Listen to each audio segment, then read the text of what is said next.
There are many Chuck E. Cheese plush sets that are beloved by fans, collectors, or people who grew up with these items. Sets like the 2000s tie-dye set or the 1996 Bendable set are ones that always come up to mind.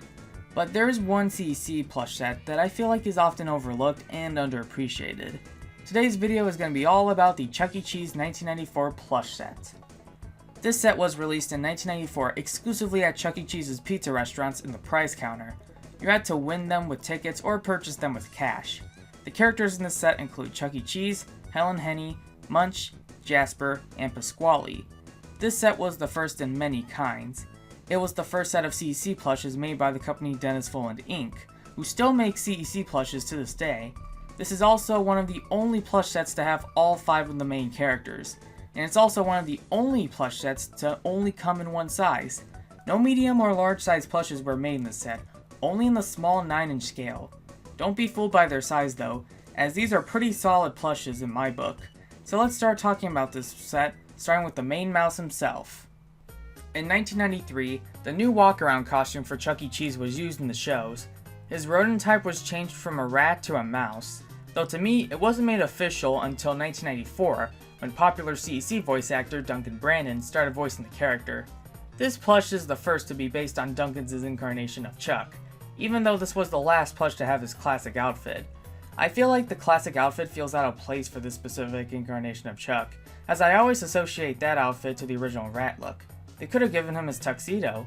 For being the most popular outfit that Chucky ever wore, I'm disappointed that there are no plushes of him with the tuxedo. For Dennis Fulland's first attempt at making a Chucky plush, the face looks really good. I think the best part about him and the other plushes is that with the exception of Pasqually, they have colored irises. I think this plush is decent. It's a pretty good plush, but I just don't find it too special compared to the others.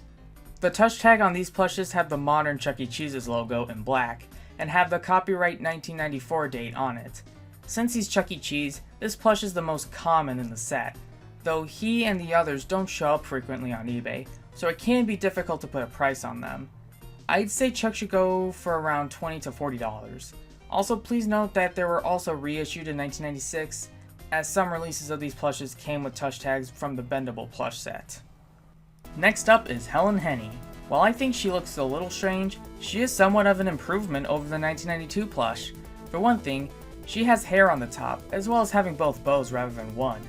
Her face kinda looks better, the plastic eyes look more feminine, and her beak, while not the greatest, looks pretty decent in comparison. Her shoes also have much brighter purple colors. Some of the things that are unique to this plush is that her hair is yellow instead of white. She's also wearing black panties instead of whatever the 1992 plush is. Fun fact, the plastic eyes on this plush would later be reused for the Bendable plush set. As for her value, while she is uncommon overall, she is a pretty common plush from the set. She's most likely worth around the same price as Chucky. Overall, while a little off, this Helen plush is actually pretty nice. Next up we have Jasper. Just like the 1992 plush, the 1994 plush uses the classic design rather than his updated look at the time. He is still a fine plush nevertheless.